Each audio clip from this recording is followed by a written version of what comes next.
Hi guys, this is Katie Beth again in my fourth video in this recording series. And today we're going to be covering lighting. Now, as you can see here that I have decided to use the same picture without the background change in this particular one. That's because the lighting technique that I'm going to use right here looks better with a natural background. However, I have gone over here and also opened this image to show you a lighting background that you can do with a background such as this.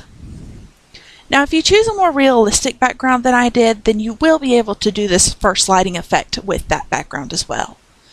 Okay, we're going to go into filters here at the top, lights and shadows, and lighting effects. Now, we're not going to pay attention to this part right here, right this second. We're going to go over here into light. Now, your color will start out perfectly white. I mean, like just about as white as you could possibly get. This is not always necessarily a good idea. It really depends on what you plan on using it for. If you're using it for almost like a modeling shot, then white is going to be okay. But if you're trying to emulate sunshine, then white is not actually what you want. You're going to want a pale yellow. Like not very much of a yellow, just barely on this little bottom bar right here. The one entitled B, you're going to move it over just ever so slightly and then hit OK. And this will give you a more friendly light to allow for sunshine. This little blue dot right here is how you affect how far the light is away. See, if we do it super close, then we're going to get a giant gradient flare, and we don't want that. But if you move it a little bit, if you move it too far back, then it's going to be just almost like you didn't put any light at all. So you're just going to have to experiment with moving this dot around a little bit to be able to figure out where it's supposed to go. Just as a reminder, this is our original image, and then I'm going to go ahead and accept this to show you the lighted effect. Now, it may take a second to load, as you can see here at the bottom, but that's perfectly alright and perfectly normal. If it's a complicated lighting effect, then it's going to take a little bit longer to load than what you just saw. As you can see here, here's a very nice lighting effect that gives the light of almost like natural sunshine. If you go too yellow, though, you will see that in the face right here, it's going to be a little too yellow. I think I've gotten it about right here, but you just need to be really careful on that. Now, if you're going to include sunshine, there's one other thing that you have to do, and this involves your eyes. See, eyes naturally pick up sunlight. The natural sunlight in the air is going to be what they pick up.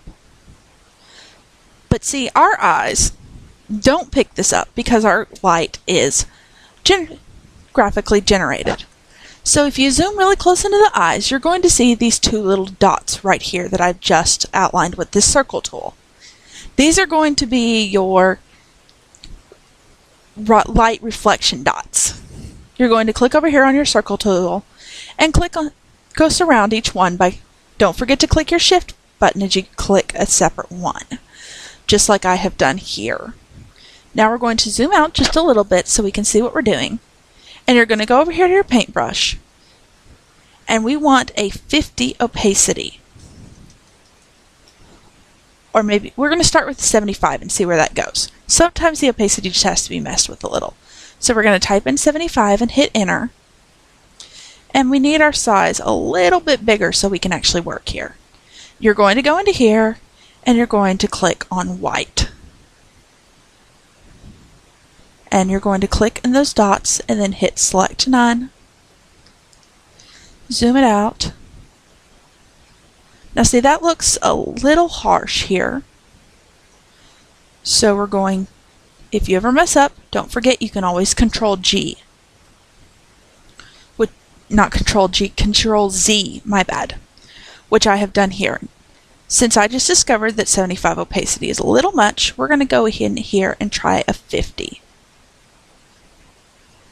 And just click there, hit select none, and zoom out and try that. And there we go. As you can see right here in the eyes, we have that little bit of highlight without being too much and too white. I will tell you right now that if you need to perform any lighting effects, you want to do it after you have done all your edits, because if you do edits afterwards, then they are going to look fake. Of course, the exception being the eye highlights that we just did. Now I'm going to go over here into this other picture, the one that we just did in this last video, and show you a different kind of lighting effect. As you can see, my image right here and my background are two separate images. If you have forgotten to do this, that is okay. You can actually use your image that you saved last time and then go back over to this other one over here before you do the lighting effect.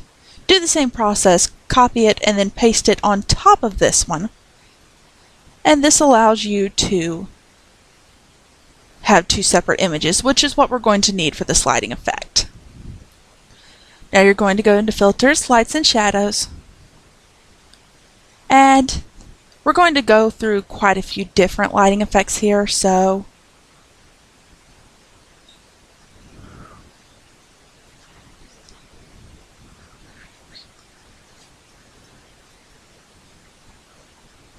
it's just a matter of what you want.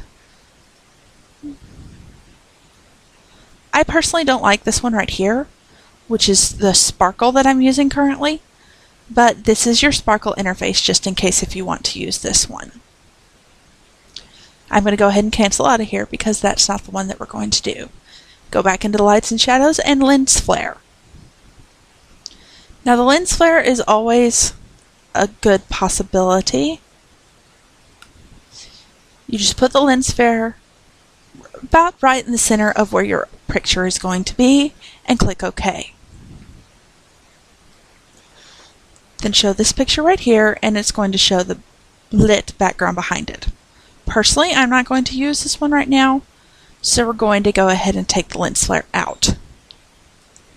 We're going to go back into Lights and Shadows and do a Supernova. Now a Supernova is actually what I'm going to stick with, so I'm going to go show you the gradient flare really super fast. A gradient flare allows you to do, there's several different possibilities here. As you can see them over here on the corner. And as you click on each one, it gives you a lot of different possibilities. Now gradient flare is a great thing, like this bright star right here, or really any of these, but this is only for if you're adding sparkles to the background and not to the others. So we're going to go back into the Lights and Shadows now and do the Supernova again, because this is the one that I'm going to go with.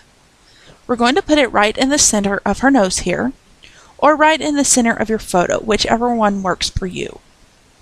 Don't forget, you can always use the dropper to touch on a color if you have a particular color that you want, and then you can go in there, copy it, and then just paste it right there and hit enter.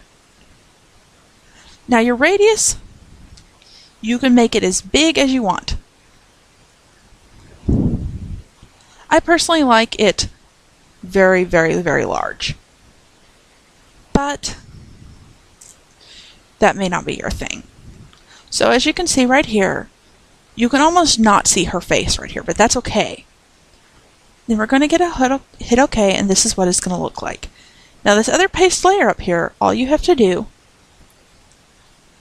is click on the little eyedrop or eyeball so that you can see this image. See, this is our original, and this is our new one. And now you can see that the sparkles and the lighting effect, the Supernova, have shown up right here and glow from behind her.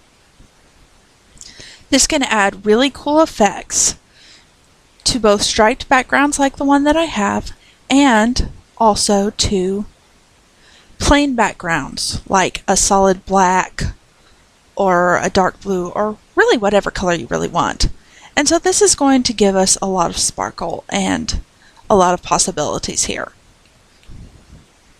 And that's the ending of our lighting tutorial.